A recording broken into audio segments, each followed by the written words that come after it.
ఓం శాంతి. మన స్థానం చాలా గొప్పది. మన స్థానం ఏంటంటే ఇప్పుడు పరమాత్మ నివసించే స్థానం పరంధామం. అయితే ఇక్కడ స్థానబలం ఎలా ఉంటుందంటే మనం ఎక్కడైనా చూసుకోండి, స్థానబలం అడవిలో ఉన్న జంతువులకి ఏంటంటే వాటికి బలం ఎక్కువ. ఏ జంతువులు ఎక్కడ ఉంటే అక్కడ ఆ ప్రదేశాల్లోకి వెళ్తే అవి తిరగబడతాయి. వాటికి తెలియకుండా ఒక ఎనర్జీ బలం వస్తుంది.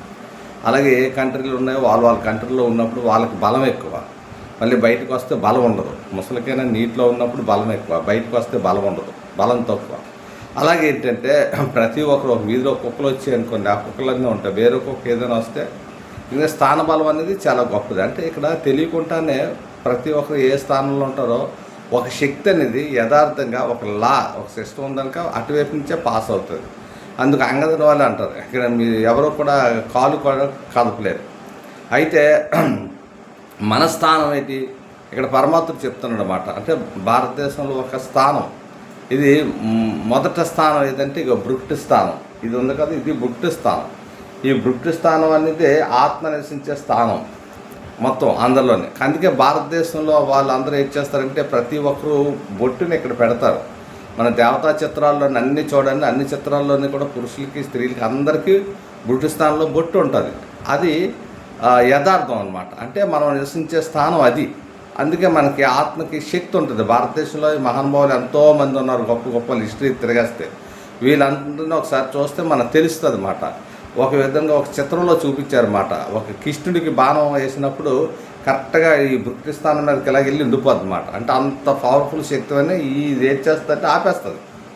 అందువల్ల ఏంటంటే ఆ శక్తి అనేది మన వైపు ధర్మంగా న్యాయంగా నిలబడినప్పుడు ఏం చేస్తుందంటే మనలో నుంచి ఉద్భవించి అనేక ఆత్మలకు ఒక మార్గాన్ని ఇస్తుంది అన్నమాట ఈ బృక్టి స్థానం. అప్పుడు మళ్ళీ పరమాత్మ చెప్తాడు, మరి బృక్టి స్థానంలో ఎవరైతే బృక్టి స్థానం స్థితిలో ఉంటారో వాళ్ళకి హృదయ స్థానం ఉంటుంది. ఈ హృదయ స్థానం అనేది ఇచ్చాడో గొప్ప, అంటే హృదయం అని చెప్తారు, కానీ ఇది కూడా ఇక్కడే ఉంటుంది అనమాట. ఇదంతా బాడీలో ఉన్నప్పుడు, శరీరంలో పార్ట్లన్నీ ఉన్నప్పుడు, ఆత్మ సూక్ష్మంగా ఇక్కడ ఉన్నప్పుడు ఆత్మలో సూక్ష్మ కర్మలన్నీ అక్కడే ఉంటాయన్నమాట. ఎలాగైతే ఉంటాయో ఇప్పుడు అలాగా ఆ విధంగా ఏంటంటే ఇక్కడ పరమాత్మ ఏం చెప్తానంటే మొట్టమొదట మనల్ని ఏంటంటే సమాన స్థితిలో తీసుకెళ్తున్నాడు, ఆత్మిక స్థితిలో తీసుకెళ్తున్నాడు. ఎందుకంటే ఆత్మ అనేది అవినాశి, అది 100% బల్లబుద్ధి చెప్పినట్టు చెప్తున్నాడు పరమాత్మ. నిశ్చయ బుద్ధి విజయంతి, సంశయ బుద్ధి వినశంతి.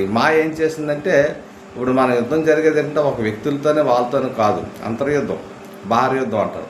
మాయను జయించాలంటే ఏం చేయాలి, దానికోసం సాధన ఎక్కువగా చేయాలన్నమాట. అంటే ప్రతి ఆత్మ పరమాత్మ చుట్టూ ఎక్కువ స్మరించాలి. శివుడు శివపరమాత్మ నిరాకారం జ్యోతిపించారు ప్రత్యేక వంశాలు.